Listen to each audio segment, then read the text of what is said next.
is up, everybody? Welcome back to another week of the European Tour Picks and Bets on Mayo Media Network. I am Skylar Hoke. You can find me on Twitter at SkyHookDFS. We're running solo edition tonight as this is late into a Sunday evening Eastern Standard Time, which means overseas for our man Tom Jacobs is way into the early morning almost. So I'm going to run this edition just by myself, highlight some of our favorite bets for the second week in a row at Karen Country Club that we are getting. We just saw Justin Harding win the Magical Kenya Open.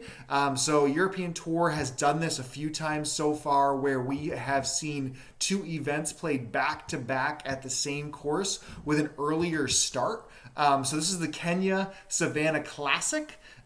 Basically the same field that we see last week. We have golfers, probably about 90% of them just rolled it over, teed it up again. So Harding was the winner this past week. Kurt Kitayama kind of took him to the wire. We also had some of our top performers. Guido was up there. Connor Siem, who we'll talk about a little bit later. Sebastian Garcia Rodriguez. Romain Langasque played very well. Jack Screwitz. A terrible pronunciation of that name, but he came on with an incredible weekend. So we're going to kind of highlight, again, who we're really targeting and see kind of the formula that we had last week produces, a successful, repeat. We had, Johannes Veerman was on my card personally, 40-1, goes into Sunday, T2, and just you wake up to him +4 through the first 8 holes to start the day. That's just not what you like to see in round 4 for your golfers. Bernd Ridhammer for Tom, he was right there in the mix for places, did not play well on Sunday. And Guido just didn't have it on Thursday. Outside of that, Guido was, relatively strong, and the odds are decent for him, coming back here. I mean, Guido opened even par, but then he comes back and shoots 6 under the next day. Are we going to be able to keep biting it at 22-1 for Guido? We'll go through our card and we understand. Some other golfers that came back. Sam Horsfield played incredibly well, finishing 8th in his first tournament of 2021 after he had a little bout with COVID to end the year last year. It's just a really, I think, ball strikers golf course. I mean, if we look at kind of the leaderboard and how it ended up finishing relative to kind of strokes gained tee to green, and the ball striking aspect, you can kind of see overall. So those leaders, so Harding last week, was 6th overall in approach, 2nd in tee to green. Kitayama was actually first, and Tee to Green did a little bit more of his work around the green. Connor Siem was first in approach last week, finishing 3rd. So you see first, second, I guess I've been 14th. 6th place finisher, Cruiswick, was... So he was -15, so, T5. He was 6th in tee to green. Probably the best tee to green player that didn't putt well would have been Johannes Veerman if you're going that angle into the week. Our boy Darren Fitchard, he ended up being 3rd tee to green, but just could not putt for the life of him. That kind of has a problem in some senses for his game over time, as we know he's such a good ball striker. But, that's really, as we tee and look at the, who played the course so well, you really needed to be good tee to green, primarily with the ball striking. And that's really, I think, how we go back into the week. So if we talk the top of the board, so Bet365 literally just came out with the odds about 20 minutes ago. So if we go and load in the odds, so if we go to the top of the leaderboard here, Kitayama 12-1, Harding 16-1, George Coetzee 22, Romain Langasque 22, Guido Migliozzi 22, Aaron Rai 25, Matthias Schwab 28. Those are the only golfers under 30-1. Kitayama, if you go through some of his recent stats and how well he has played tee to green. So again, he led the field last week. So at the Magic Kenya Open, he was first in the field at the Qatar Masters, so 2 weeks ago. Of those that played this week and then the Qatar, he was first in the field of that. Saudi, first in the field for that one, too. So 3 weeks in a row, we have now seen Kurt Kitayama, of the golfers that have teed it up, leading those events tee to green. So am I going to be betting a 12-1 favorite? I'm not. Kitayama's a winner, two-time winner in his European Tour, rookie season, which is incredible. He's just on an awesome stretch of golf right now that are really impressed with, and is deserving of the odds. But I don't think profitable long term, especially in the European Tour, is backing these really, really heavy favorites. So not have really, really heavy favorites, but 12-1 is just not my cup of tea for betting it.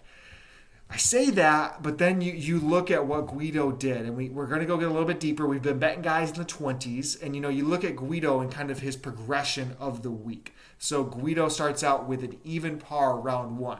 Then he goes 6 under, 4 under, 3 under, and just dominating off the tee. Ended up first on the week, strokes gained off the tee. If you go round by round, he was first on Sunday. He struggled a little bit with the approach on Sunday, even though he shot a -3. He even lost 2 strokes on Sunday while being, 3 strokes under par. So, Guido, in my opinion, is somebody that, again, numbers will continue to come out. We're doing this 15 minutes after, the odds have been posted on Bet365. So, we're really, really early on what we anticipate the odds from the rest of the market. But again, this is a Tuesday morning tee-off. So we are going to have to make our decisions rather quickly, and while we're doing this solo edition this evening. So I'm willing to back Guido once again. Again, these numbers, his progression of what we've seen out of him, his play over the weekend, all signs of me that Guido is very, very close. And again, he won on this course in 2019 for his breakthrough victory. So I think Guido is so close to being, back in the winner's circle. I can't let it go. We bet him at 25-1 last week. I can't just say no at 22-1 in my opinion. So that for me will be the first bet of my card.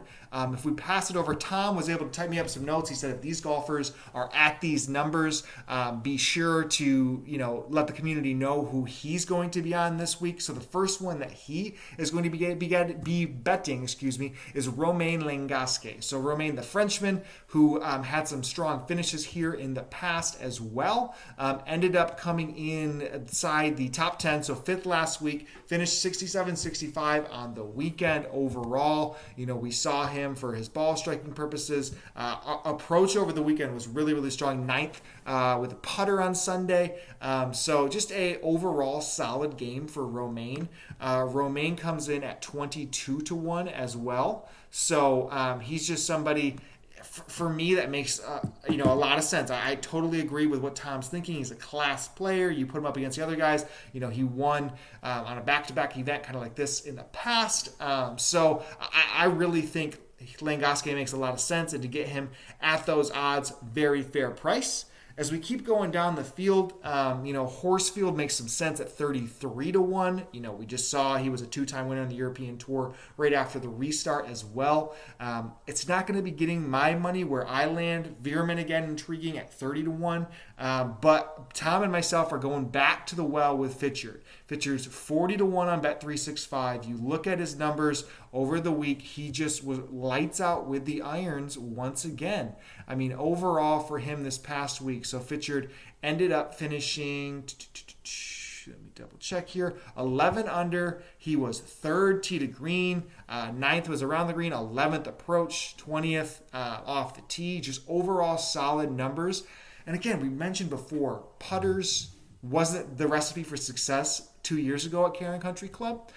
So it just makes a lot of sense, in my opinion, to keep backing ball strikers, and that's what Fitchard has done week in and week out when he plays on the European Tour. So Darren Fitchard, he's available at 40-1, and that's going to be somebody that makes, probably my DraftKings lineups. He was very underpriced. One of my kind of core plays going into last week. So I am in on Fitchard with Tom. So it's number 2 for us. that he is on. That was my second bet. The third one for me is young Jaden Trayscaper. We mentioned him last week, and we weren't sure after he had withdrawn on the Sunshine Tour if Scaper was going to be somebody who we could trust in his health purposes for betting on him without really kind of an unknown of why he withdrew. Well, he proved us, we fortunately didn't spend the money to lose the money because he didn't end up breaking through inside the places for where he was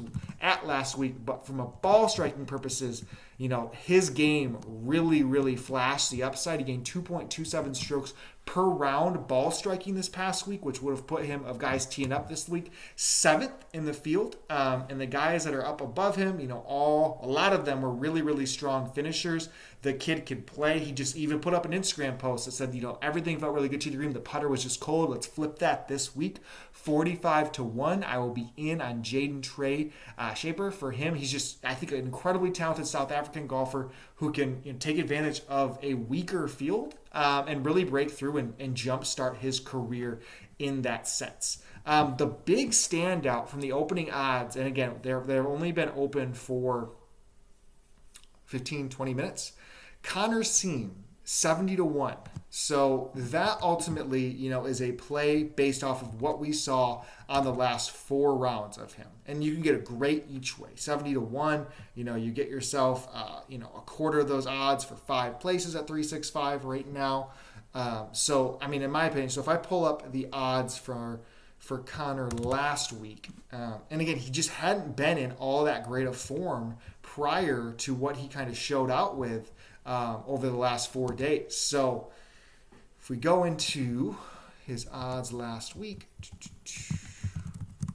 he would have been 100-1. So he goes out 3rd place finish after, just a recent 62nd missed cut before. And he just, led the field in approach. And to go back, kind of push the lead a little bit like he did at some point. I think he was 2 back or 3 back in the back 9. He mixed in some bogeys. He has put himself in position to win multiple times in the European Tour. It's not came through in the past. So do you question if he has that in him? I don't know. I think that's hard to say for a young Scottish golfer like him. I just think that the more opportunities you give yourself, the more likely you are to break through on one of those. And coming off a 3rd place with his irons white hot, that to me screams, let's just jump back into him. Again, leading the field. And if we look over kind of when he took advantage of it, let's see round by round for him, gained 4th, 5th, 13th, 10th in the irons all 3 days. Found a hot putter on Sunday, so you like to see that. Started the tournament really, really hot. So I think going back to him at 70-1 is a really, really strong play if you can get those odds. We'll see if they hold. I'm very surprised. Tom thought he may open near 40, and he did on Skybet, but at Bet365 they gave some really, really strong numbers on Connor Seam there for it. If we go to the next golfer in a similar style of play, someone who in a sense actually maybe has more of a winning capability because of his previous kind of golf journey in a sense is John Catlin. John Catlin, he was an Asian Tour winner. He was a 2-time European Tour winner, Asian Development Tour. Like, this guy screams winner. And he got himself, multiple wins on the European Tour last year.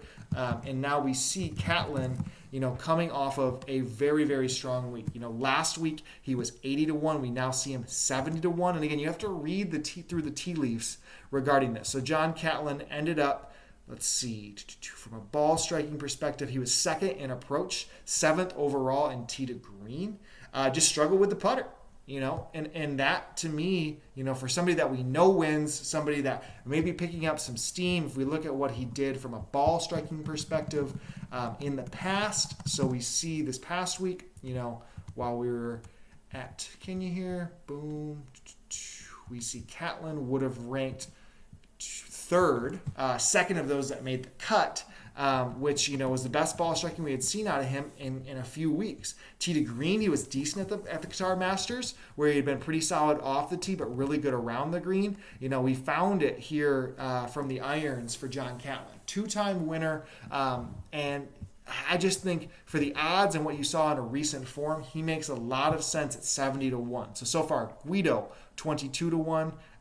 Tom went with Romain Langasque, 22-1. And then we each are on Connor Seam at 70-1. I'm on Jaden Trayscaper, 45. And then we also see Tom and myself on Darren Fitchard at 40-1. So that's kind of where we get it. And then we got into Catlin. So we're building up this betting card here. And then when we get into the deeper odds, I think we're going to land and kind of wrap up with our last guy at 100-1. And it's somebody who was just, on our betting cards this past week. And it's Andre Leeser. If you listened to us last week, this is a golfer that was a 2-time winner on the Challenge Tour to end the season, getting his opportunities due to his Challenge Tour status on the European Tour. And he went on a stretch where he was -6 through 4 holes on Sunday. He had an albatross, as well as sandwiching it around 3 other birdies. So to go 6 under through 4 holes, that is just a psycho scorecard. So you see him 7th in approach last week. Overall, had a really, really good Sunday. And that, in my opinion, what did he end up shooting? I think it would have been around... Sunday would have been, a 64. So tied for the second best round of the day. However, he finished 33rd because he opened with a 72 and then a 68, 71. So hopefully hits that stride. And he's available at 100-1. So that kind of gets us in a spot where we would have all of, a long shot-ish, but, a lot of the golfers deeper down the board. You see Sebastian Garcia Rodriguez, who ended up finishing well, overall at 125-1. Dale Whitnell, who has now had really good irons in back-to-back, 125-1. He could be a sharper DraftKings play, but I don't think I'm there for Dale Whitnell. I will take one more look just to double-check these irons for him. So again, those leaders in irons last week, Connor Seam, John Catlin, Johannes Veerman, were those top 3. If we carry over, Leeser was, like we mentioned, 7th overall for those that made the cut. I just think that really puts our card in a good overall spot to attack this Tuesday start. So again, we're going to go Guido Migliozzi on my card here. We have Romain Langasque, 22-1, our 2 favorites. That's Tom's getting in there. Then we have Darren Fitchard at 40-1. Both of us are on that. Jaden Trayscaper at 45-1 available on Bet365. Then we go to Connor Seam, who's at 70-1. That is for Tom and myself. And then I am in on John Catlin at 70-1 right there with Connor Seam. Both of them, falling in at those odds. And then Leeser at 100-1. So that would be our overall card right there. Hopefully you guys enjoyed. Quick little hitter. YouTube's up. You can find us on the Daily Fantasy Sports Picks and Bets The Mix if you wanted to listen to the podcast platform of it. But again, Tuesday start. Make sure you listen to this as soon as you can. On Monday, hit the subscribe button on YouTube. And we look forward to bringing more content when the European Tour is back. Thanks, guys.